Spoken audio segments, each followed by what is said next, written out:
prescribes. The topic will be psychiatric medication. This is in general, not any particular medication, just in general, a few concepts and, let's say, misinformation that is often shown around. First, doctors get a lot of money from the pharmaceutical companies.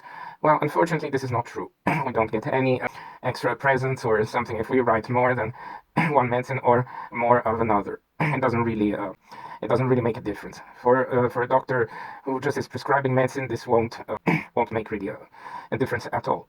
It's at very high policy levels, maybe, but not really for the one who's just prescribing.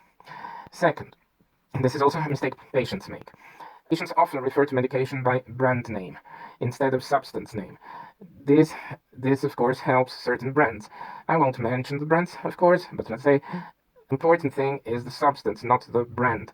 Unless, of course, it's some special combination theory or some slow release tablet which is made in a way that the slow release has different peaks during the day. But usually no, it's what matters is only substance.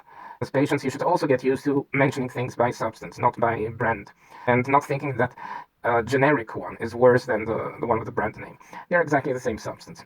Another important thing about psychiatric medication, it seems that a lot of patients complain about side effects, but those are side effects which are impossible to have. Why? Because if the medication takes, say, 2 weeks to start being present in the body, there's no way you can have a side effect 1 hour later or a day later. This is, for instance, what happens with antidepressants. They take a few weeks to start acting. There's no way they're going to do something right away. Some patients also complain of side effects when stopping taking the medication. In some cases, but this happens also when these side effects are pharmacologically impossible, because the medication is still present and not taking it for a day or two won't really have a big influence. Of course, if you start skipping the medication very often, then yes, it has an influence, but not really so.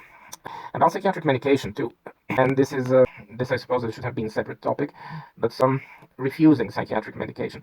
Every medication has a goal. Every psychiatric condition really would need medication plus therapy. This would be the gold standard.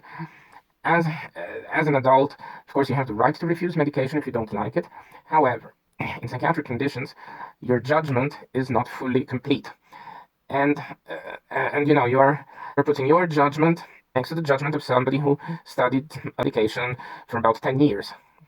It's difficult to have a strong reason to refuse psychiatric medication. If it's medication that you took before and didn't work, that's a good reason. But if it's because you watched something on the internet and you think it's a bad medication, then no, then not really, because it takes 10 years to learn about these medications and what they do.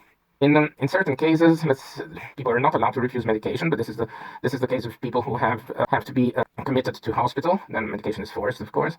But under normal circumstances, you can refuse psychiatric medication, but usually you should not, because it's part of the treatment. And I mean, you can not want to take it. That is your right. But then the treatment takes longer, or perhaps the treatment doesn't work. Of course, there are doctors who are very prescription happy because it's a lot faster to give a pill than to talk to someone. But ideally, you should have one that prescribes and one that talks with you for at least 45 minutes twice a week. This is the recommended dosage. So that's it for today.